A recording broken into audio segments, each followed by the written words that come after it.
Yeah, I was told by FGCU Professor Dr. Barry Rosen just a few weeks ago that guacamole season was right around the corner. Now, I spoke to Dr. Rosen again today about the current blooms on Lake O and the smaller blooms we've been seeing here on the Caloosahatchee. This is what he had to say.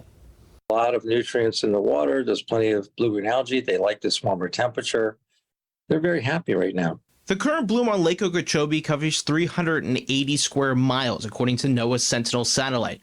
With the current bloom and local watershed flows already at damaging levels from rain runoff, the Army Corps is not releasing water into the Caloosahatchee.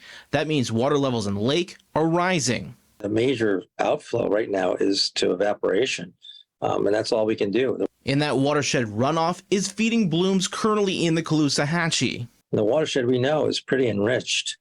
So any cyanobacteria that are already in the canal system, and there's plenty, they're going to be stimulated by having that extra nutrient load coming in from the watershed. Those blooms in the Caloosahatchee have led to numerous health alerts this week for harmful algotoxins. Dr. Rosen says those alerts are for ingesting that water in any way. So most of those protections are about recreational exposure. People aren't going to drink that water, but their pets might.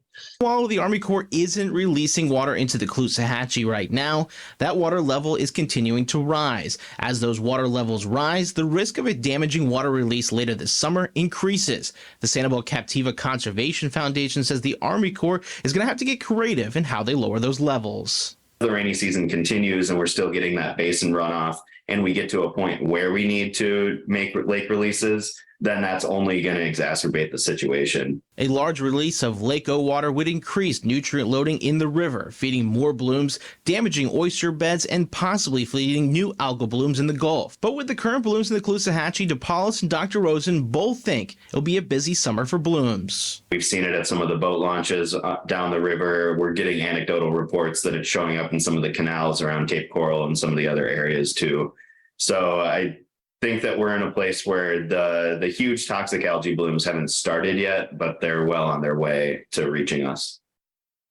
And Lake O is currently about 14 feet deep, and after the recent improvements of the Herbert Hoover Dike, the lake can hold about 20 feet of water, but that deeper lake means an unhealthy lake. That said, Dr. Rosen says we could drop about a foot on the lake, but that would take months of releases. In studio, meteorologist Andrew Shipley, Fox 4.